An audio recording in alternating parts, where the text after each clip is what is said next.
What up, YouTube? This is AXIAL Stealth R1, and, well, more and more upgrades for the SCX6 from Axial. So, what am I doing? So, this company has done pretty well for me. You know, Club5Racing.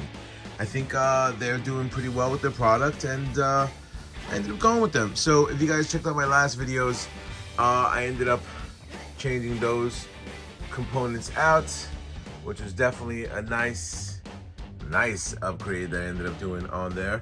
But I want to protect underneath. So what am I looking at right here? So this is the Rhino Shield front metal skid plate for the SCX6. Part number is CAXA189. Next, we are looking at the Rhino Shield stainless steel center skid plate for the SCX6. CAXA186. That's that component right there. And, which is something I needed for the front and back, this is the Rhino Shield stainless steel axle guard for the SCX6. And this is the front and rear. Part number is CAXA201. So there we go. I'm gonna go step by step in installing each and every one of these things, and we'll see how it looks. Alrighty, so let's start off with the center skid plate. So primarily what we're looking at is we're gonna be taking off these 4 screws right here. Now when you're taking them off, you're gonna be using a 2.5. So just right off the bat, you're gonna take these 4 off. We're going to install this into there. It should be very simple. It should take you really no more than a few minutes. So we're gonna do that, and then we're gonna work our way down.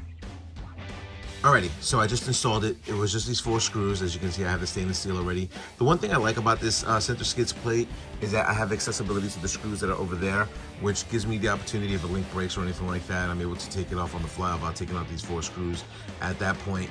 So I'm gonna be working right now on the axle guards, which should only be 3 screws that are right here, and they're going to be in the front as well. So once I install that, we'll see what it looks like at that point on. Alrighty, so it was installed in the rear and the front. Just to give you a heads up, you are using a 2.5. But here's my recommendation. I know I do have, you know, just hand ones, but you know, I also use a drill as well. If you don't want carpal tunnel or anything like that, use the drill. It's definitely worth it. Now let's move on to installing the front skid plate, and we'll see what happens at that point on. Okay, so something I noticed as I'm installing this. So as you can see, the screws line up to where it would go and land right here, and it should automatically look nice and set up over there. But it's going to be 1 screw on one side and 2 screws on the other. Interesting. I don't know why they would do that. 1 screw on one side, 2 screws with the other. So we'll see what happens at that point on.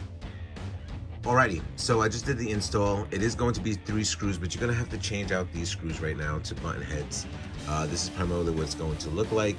That's what you're going to have to install in over there. You're not gonna need any Loctite because it is screwing into plastic, but I think it came out really nice. I pushed it all the way to the front, so it just has more clearance when you're turning. But in essence, Club5Racing has done it again. I think what they're manufacturing is really nice. If you definitely want to check them out, it would be, is there a website here? Hold on, let me see. Here we go, club5racing.com or support@club5racing.com. I am not sponsored by them, but hopefully this does help you know, the RC community and helps this corporation.